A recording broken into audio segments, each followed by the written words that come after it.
Hermotimus was the out-of-body traveler of antiquity, and he was, this was probably roughly, say, 700 to 600 BCE. It was before the classical age of Greece. This is what is in what called the Archaic Age. And Hermotimus had the ability to leave his body at will to travel to great distances and to report what was going on. And the significance of him, from my point of view as a philosophy, interest in philosophy, is that I think he was probably the person, see, that gave these early philosophers the idea, oh, there's two parts of us, right? There's the body and it's two different things. So he was very important in that transition to wake people up to and then from there, you see, there's a tradition of let's try to figure out um, how they're related, right? And so one of the early figures in this was Pythagoras. And Pythagoras was one of the inventors of the idea of the immaterial, immortal soul.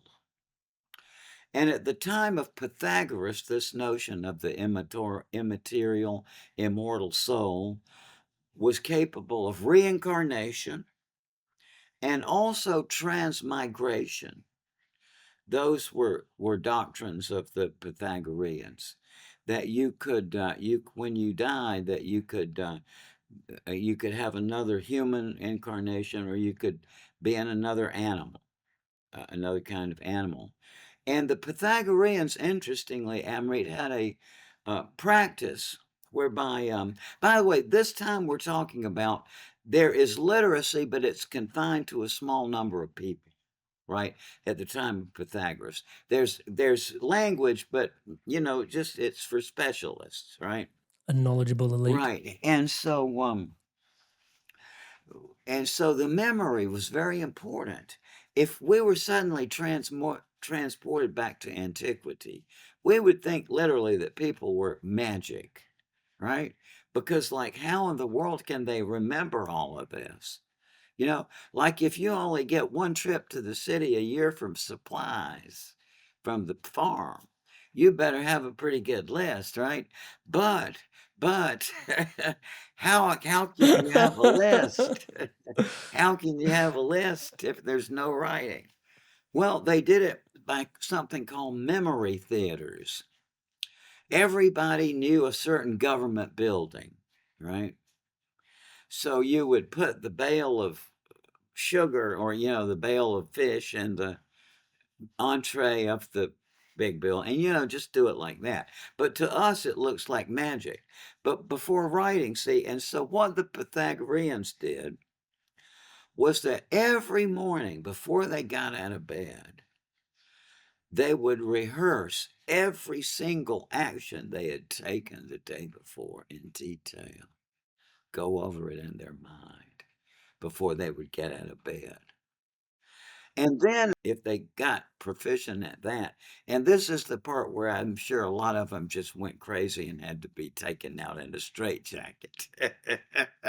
that that then you could go back the day before, so that every morning.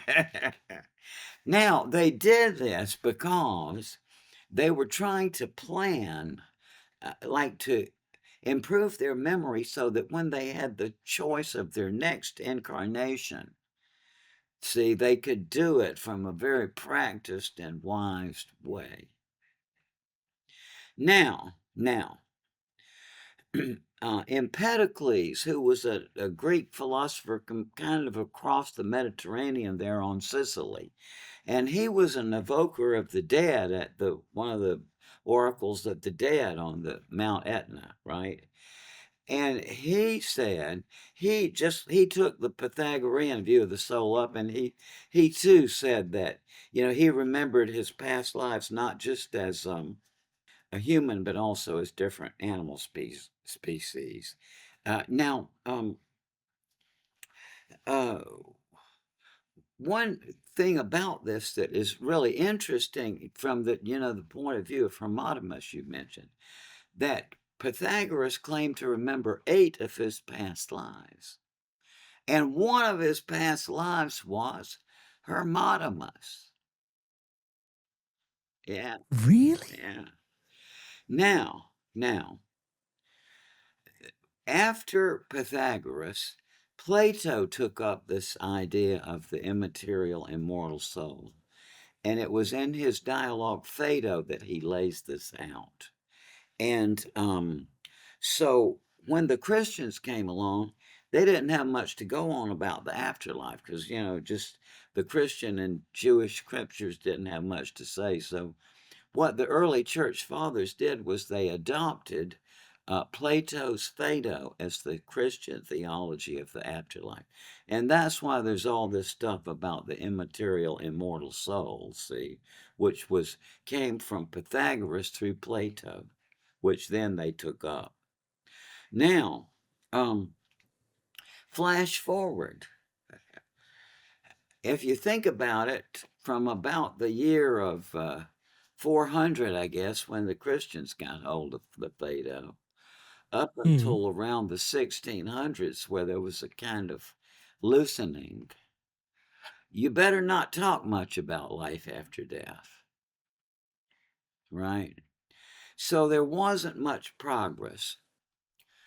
But once it started loosening up a little bit and people were a little less afraid of the church authorities, like the curmudgeon Thomas Hobbes in England, and he pointed out that just a minute here, it doesn't make any sense to talk about a immaterial, immortal. So, what are we talking about here? There's no content to it. And, people were afraid just to point that obvious thing out, up to then. But, now it's a little looser. So, well, it's what are we talking about here? It's not very clear. People were trying to get down clear concepts because, science was beginning to kind of bud, right? And um, then, and 100 years later or so, John Locke, also interested in the question, he was trying to rescue it. I mean, surely there's something. But what he said is that our self consists of our memories and our consciousness. Well, then go another 100 years and you get to David Hume, the skeptic, and he says, frankly, when I look inside of myself, I don't see any permanent substrate. It's all just the passing impression of the moment, right?